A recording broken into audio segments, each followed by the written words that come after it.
Hey guys, my name is Naomi, also known as One Authentic Heart, blogging and vlogging at www.oneauthentic.heart.com. Thank you so much for tuning in to today's video. As most of you know, I post 3 or 4 times a week, whether that be a video like this, a blog devotional that I write, something that's a little bit more detailed, or perhaps just a reflection on a particular Bible passage. The aim is just to encourage us in the Word, to, as I study the Word, to share it and to see that other people might be encouraged by the same things that I'm encouraged by from God's truth. And so the most recent bit of encouragement that I've been receiving as I've been going through the HTB Bible in a year has been from the book of Luke. So I've just finished the book of Mark and now I'm in Luke chapter 1. And I've just been really blessed by Mary, by the beginning of Luke, talking about the story foretelling Jesus' birth, Gabriel visiting Joseph, visiting Mary, and then also finding out that Elizabeth is pregnant also, and all of these things. And what is seemingly apparent, what seems to be something that really strikes and hits home for all of the characters involved, is it seems impossible. Factually, what's being said and required seems out of this world. It seems like it's not humanly possible for, one, a virgin to conceive a child, and two, for a quite elderly woman to also conceive a child, and for that to be happening at the same time. But as we know, nothing is impossible when God's involved, and Luke chapter 1 verse 37 makes that so clear. For nothing will be impossible with God. And I think that sometimes we could use a small verse like that out of context. We could use a small verse. I've listened to sermons and things before where small verses are used out of context of the whole passage and then applied to people's lives, and people are claiming those things as promises over themselves. And I don't think we're ever going to be in danger of doing that in this scenario, because what could be more impossible than someone who is a virgin to actually be having a child, let alone them having a child that is God's child, the Son of God.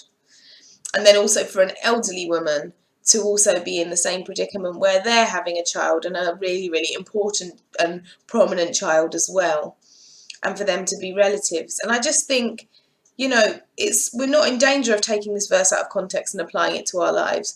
Nothing is impossible with God. If God can make a virgin's womb full of the Son of God, then what can he do for us? Nothing is impossible with God. We need to claim that promise and hold on to it. And if we're having trouble holding on to it, we need to listen for God. We need to hear what God says about our particular situation. And then we need to really stand firm in what God's spoken, in what God's promised, in what God's declared over our lives. And that just brings me to my second and final passage for this short vlog. It's also in Luke chapter 1, and it's Mary again, and it's verse 45. So Mary has visited Elizabeth, and the story says that the child in Elizabeth's womb leapt as Mary entered into Elizabeth's house. And it was that whole idea, like, you're so blessed, Mary, because you're carrying the Son of God. And that was recognized even in the child in Elizabeth's womb. So there were some real joyous occasions happening amongst this family. And I just want to read a little bit before verse 45. So it says, "For behold, when the sound of your greeting came to my ears, the baby in my womb leaped for joy." And now verse 45 that Elizabeth says, "And blessed is she who believed that there would be a fulfillment of what was spoken to her from the Lord." And I just love that. Blessed is she who believed that there would be a fulfillment of what was spoken to her from the Lord. So what has God spoken to you? What promises has God declared over your life? What prophetic words have you received? What have you read in scripture and taken and claimed for your own? What have you seen and heard God doing? And you know that there's something brewing under the surface. I know there's some things for me and I'm excited about it. But sometimes in that waiting, in that process, we can start to get a bit despondent, we can start to get complacent, we can start to get fed up, we can start to think, you know what, maybe not.